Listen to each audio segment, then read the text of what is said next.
Pour Abdoulaye, les affaires vont bien. Son métier, chasseur de punaises de lit. C'est au 57, on est au 45, donc disons, c'est là. Troisième rendez-vous de la journée.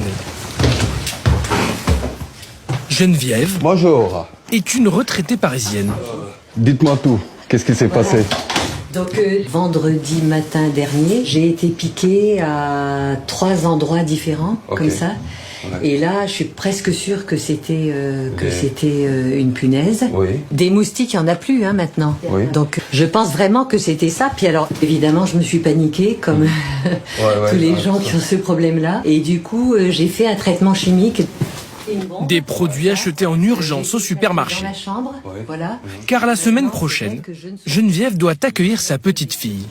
Envahit les métros, les trains, les cinémas ou les écoles, dont certaines ont été évacuées.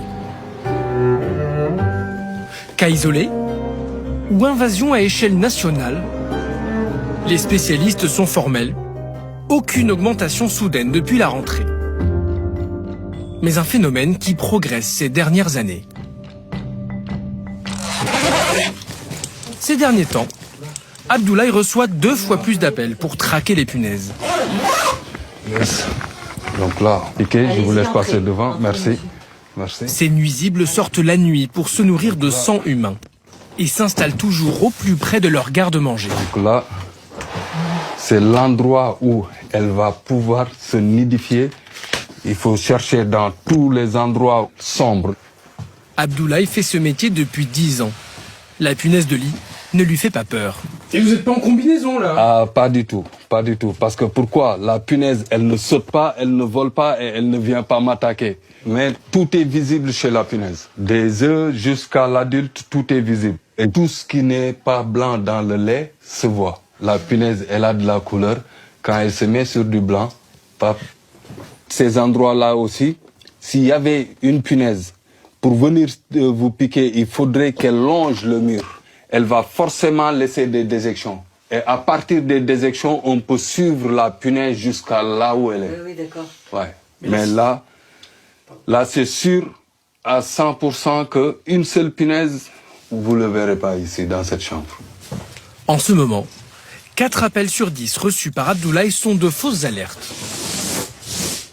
Mais par sécurité, il vérifie l'autre point chaud de la maison, le canapé lit. Non, mais là, c'est intéressant celui-là. Si jamais il devrait y avoir quoi que ce soit, c'est dans ces endroits. Non, c'est pas du tout compliqué. Donc là, ça prend du temps. Difficilement accessible et suffisamment sombre. Ces embouts de lattes de sommier sont un paradis pour les punaises de lit. Et... Ben là, il y en a une. Oui. Ah là, il y en a une, oui, voilà. Ah ça, c'est génial. On dirait que vous êtes presque heureuse d'en trouver une. Mais non, mais quand je vois les angoisses que j'ai eues, etc., je me dis, c'était pas pour rien, j'ai pas inventé, quoi. Ouais, voilà. Parce que vous savez, on finit par devenir fou quand on se dit, j'ai été piqué par une punaise. Mais non, il y en a pas. Ouais, elle est là. Elle est là. La bête, elle est là. Il n'en a trouvé qu'une seule. Ah oui. Ça, c'est du sang. Mais par précaution, Abdoulaye préfère traiter toutes les zones susceptibles d'abriter un nid. Son arme, un pistolet vapeur à 180 degrés. Il suffit juste de les effleurer avec la vapeur, ça les détruit. Entre les recherches et le traitement, Abdoulaye a passé 3 heures chez Geneviève. Donc 3 heures, ça fera 630. Les punaises, qui ne transmettent aucune maladie, ne constituent pas un danger pour l'homme. Merci à vous. Allez, bonne soirée.